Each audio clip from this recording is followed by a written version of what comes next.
नमस्कार दर्शक बंधु पवित्र रामनवमी दिन किछि राशि व्यक्तिविशेषଙ୍କ ପାଇଁ अत्यंत खास होइथिबा समय रे किछि राशि व्यक्ति को जगी रखी काम କରିବାକୁ पड़िबो।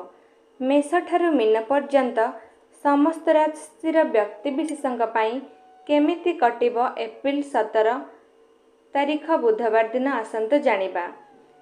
प्रथमे जानिबा मेष राशि विषय रे। आज आपणक ପାଇଁ प्रगतिर दिन। आपण गुरुत्वपूर्ण कार्य सफलता पाइबे। प्रत्येक कार्य को बुद्धिमान सह भावी चिंती करबा उचित।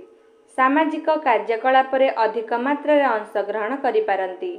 दूर यात्रार सुयोग रहिछि। कार्य एवं व्यवसाय ପାଇଁ समय भल रहिछि। सहकर्मी को संपूर्ण समर्थन सहित व्यवसाय विस्तार करिवे। कार्यक्षेत्र समस्या कमिबाकु लागिबो। सहकर्मी मानक सहित भल व्यवहार करंतु। वृष राशि ग्रह चलन अनुजाई आपणक ପାଇଁ ଏହା अत्यंत शुभ समय, किंतु गुप्त शत्रु माने आपणकर दुर्बलतार सुयोग नेबाकु चेष्टा करिवे। कार्य क्षेत्र रे कठिन परिश्रम करिवार आवश्यकता अछि। सहकर्मी मानक सहित अधिक समन्वय सृष्टि करंतु। पूर्वरु किछि विचाराधीन कार्य समाप्त हेबार संभावना रहिबो। समाज रे मान सम्मान एवं प्रतिष्ठा वृद्धि पाइबो। शिक्षा अर्थनैतिक एवं कृषि क्षेत्र में कार्य करुवा व्यक्ति लाभ पाइबार संभावना रही। कार्य करुवा व्यक्ति माने पदोन्नति एवं लाभ पाइबे। मिथुन राशि बिना कारण रे कहा सहित जुक्तितर्क होई पारे। आपणक मन में नकारात्मक चिंताधारा सृष्टि होई पारे। उपभोग एवं विलास प्रति अधिक प्रवृत्ति रहिबो।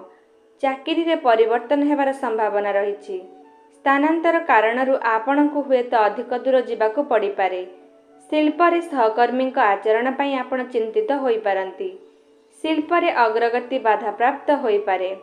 आध्यात्मिक कार्य रे आग्रह रहिबो। जमी संबंधी कार्य रे परिश्रम करी सफलता पाइबे। कर्कट राशि श्रमिक श्रेणी व्यक्ति माने क्षेत्र रे रोजगार बढ़िबार संभावना रही। विद्यार्थी माने अध्ययन क्षेत्र रे आग्रही हेबे। व्यवसाय पई आपण को दूरयात्रा करने को पड़ी पारे। सरकारी सहायता व्यवसाय क्षेत्र थिया प्रतिबंधक दूर हेबो। बहुराष्ट्रीय कंपनी रे कार्य करुथिबा लोक माने सेमानकर मालिकंक निकटतर हेबा द्वारा उपकृत हेबे।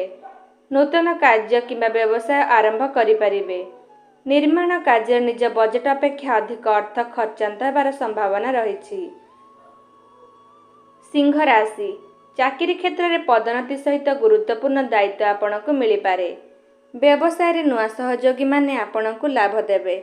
राजनीति रे पद और प्रतिष्ठा वृद्धि पाइबो। व्यावसायिक कार्य पई दूरयात्रा करि पारंती। सरकारी सूत्ररु लाभ मिलिबो। नियुक्ति संधान शेष हेबो। जमी लाभ पई सुयोग रहिछि। सामाजिक कार्य रे अंशग्रहण करिवे। परिवार रे किछि शुभ कार्य संपूर्ण होई पारे। पुराणा बंधुक ठारू भल खबर पाइबे। कन्या राशि आज आपणक ପାଇଁ सुख एवं समर्थन पाइबा संभावना रही। गुरुत्वपूर्ण कार्य करिया पूर्वरु भावी चिंती निष्पत्ति नियंतु। दूर यात्रा समय सतर्क रुहंतु। काहाकु शीघ्र विश्वास करंतु नाही। जमी कोठा इत्यादि संपत्ति क्रय एवं विक्रय पर आज शुभ दिन नुहे। कठिन परिश्रम करिबा परे मध्य सफलता हासिल करिबार संभावना कम रही।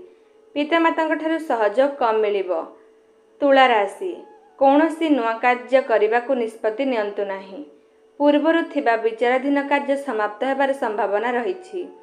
समाज रे मान सम्मान एवं प्रतिष्ठा वृद्धि पाइबो। शत्रु माने आपणक सहित प्रतियोगितार भावना रे आचरण करिवे।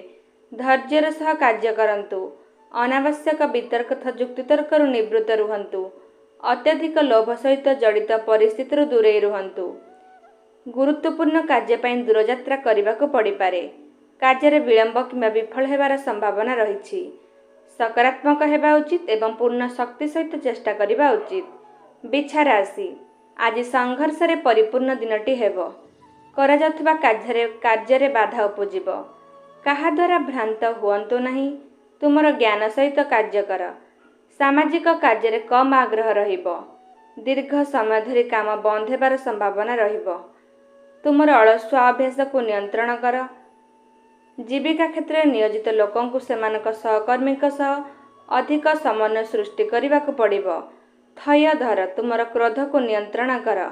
ରାଜନୀତିରେ ଅଭିଳାଷ ପୂରଣ ହେବାର ସମ୍ଭାବନା ରହିବ। ଧନୁରାଶି ଆଜି ଶତ୍ରୁପକ୍ଷ ଉପରେ ବିଜୟ ଲାଭ କରିବେ। ବ୍ୟବସାୟ କ୍ଷେତ୍ରରେ ଅଗ୍ରଗତି କରିବେ। ଚାକିରିରେ ପଦୋନ୍ନତି ସହିତ ଆପଣ ଇଚ୍ଛା ମୁତାବକ ଫଳ ପାଇପାରିବେ। ଆପଣ କୋର୍ଟ କଚେରୀ ମାମଲାରେ ସଫଳତା ପାଇବେ। ଗାଡ଼ି କିଣିବାର ଯୋଜନା ସଫଳ ହେବ। ଯାତ୍ରା ସମୟରେ ନୂଆ ବନ୍ଧୁ ସୃଷ୍ଟି ହେବେ। ପରୀକ୍ଷା ପ୍ରତିଯୋଗିତାରେ ଆପଣ ଉଚ୍ଚ ସଫଳତା ପାଇବେ। ରାଜନୈତିକ ବିରୋଧୀମାନେ ଏକ ଷଡ଼ଯନ୍ତ୍ର ରଚିପାରନ୍ତି। ମକର ରାଶି ପିଲାମାନଙ୍କ ପାଇଁ ଖୁସିର ଦିନ। ଛାତ୍ରମାନେ ଅଧ୍ୟୟନରେ ଆଗ୍ରହୀ ହେବେ। କର୍ମକ୍ଷେତ୍ରରେ ଜଣେ ପ୍ରତିଦ୍ୱନ୍ଦ୍ୱୀ ଆପଣଙ୍କ ବିରୁଦ୍ଧରେ ଷଡ଼ଯନ୍ତ୍ର କରିପାରନ୍ତି। କଠିନ ପରିଶ୍ରମ ପରେ ହିଁ ବ୍ୟବସାୟରେ କିଛିଟା ସଫଳ ମିଳିବ। ଆଧ୍ୟାତ୍ମିକ କ୍ଷେତ୍ରରେ ଜଡ଼ିତ ବ୍ୟକ୍ତି ସେମାନଙ୍କର ଅନୁଗାମୀମାନଙ୍କ ଠାରୁ ସମର୍ଥନ ପାଇବେ। ଅବିବାହିତଙ୍କ ପାଇଁ ପ୍ରସ୍ତାବ ଆସିବ। ବ୍ୟବସାୟରେ ପିତାଙ୍କ ସହଯୋଗ ମିଳିପାରେ। କୁମ୍ଭ ରାଶି ସରକାରୀ କାର୍ଯ୍ୟରେ ବ୍ୟାଘାତ ହେତୁ ମନରେ ଭୟ ରହିବ। ମନ୍ଦିରରେ ଭଗବାନଙ୍କୁ ଦର୍ଶନ କରିବାର ସୌଭାଗ୍ୟ ପ୍ରାପ୍ତି ହେବ। କିଛି ଗୁରୁତ୍ୱପୂର୍ଣ୍ଣ ବ୍ୟକ୍ତିଙ୍କୁ ଭେଟିପାରନ୍ତି। ବ୍ୟବସାୟରେ କଠିନ ପରିଶ୍ରମ କରିବାକୁ ପଡ଼ିପାରେ। ନିଜ ବକ୍ତବ୍ୟ ଉପରେ ନିୟନ୍ତ୍ରଣ ରଖନ୍ତୁ। ପ୍ରିୟଜନଙ୍କ କାରଣରୁ ଆପଣ ଦୁଃଖ ଅନୁଭବ କରିବେ। ରୋଜଗାରରେ ସୁଯୋଗ ଉପଲବ୍ଧ ହେବ। ବିଳାସପୂର୍ଣ୍ଣତା ପାଇଁ ବହୁତ ଅର୍ଥ ଖର୍ଚ୍ଚ କରିପାରନ୍ତି। ମୀନ ରାଶି ପ୍ରିୟଜନଙ୍କ ସହିତ ମତଭେଦ ସୃଷ୍ଟି ହୋଇପାରେ। କୌଣସି ଯୋଜନାବଦ୍ଧ କାର୍ଯ୍ୟରେ ବିଳମ୍ବ ହୋଇପାରେ। ଆପଣଙ୍କୁ ଭ୍ରମଣରେ ଯିବାକୁ ପଡ଼ିପାରେ। ପିତାଙ୍କ ସହିତ ସମ୍ପର୍କରେ ଉନ୍ନତି ହେବ। ବ୍ୟବସାୟରେ ଅନାବଶ୍ୟକ ପରିବର୍ତ୍ତନ କରିବାଠାରୁ ଦୂରେଇ ରୁହନ୍ତୁ। ରାଜନୀତି କ୍ଷେତ୍ରରେ ପ୍ରତିଷ୍ଠା ମିଳିବ। ଚାକିରିରେ ବରିଷ୍ଠ ଅଧିକାରୀଙ୍କ ଠାରୁ ଆଶୀର୍ବାଦ ମିଳିବ। ଧାର ଦେଇଥିବା ଲୋକଙ୍କ ଠାରୁ ଟଙ୍କା ଫେରି ପାଇବେ। ପରୀକ୍ଷାରେ ସଫଳତା ମିଳିବ। କାର୍ଯ୍ୟକ୍ଷେତ୍ରରେ ଅଧସ୍ତନମାନଙ୍କ ଠାରୁ ସହଯୋଗ ମିଳିବ। ତେବେ ଦର୍ଶକ ବନ୍ଧୁ ଆଶା କରୁଛି ଆପଣମାନଙ୍କୁ ଆଜିର ରାଶିଫଳଟି ଜାଣିକି ଖୁସି ଲାଗିଥିବ। ଯଦି ଆପଣମାନଙ୍କୁ ମୋର ଏହି ଭିଡ଼ିଓଟି ପସନ୍ଦ ଆସିଥାଏ ତେବେ ଆମ ଚ୍ୟାନେଲକୁ ଲାଇକ୍ ସେୟାର ଓ ସବସ୍କ୍ରାଇବ୍ ନିଶ୍ଚୟ କରିଦିଅନ୍ତୁ। ଧନ୍ୟବାଦ।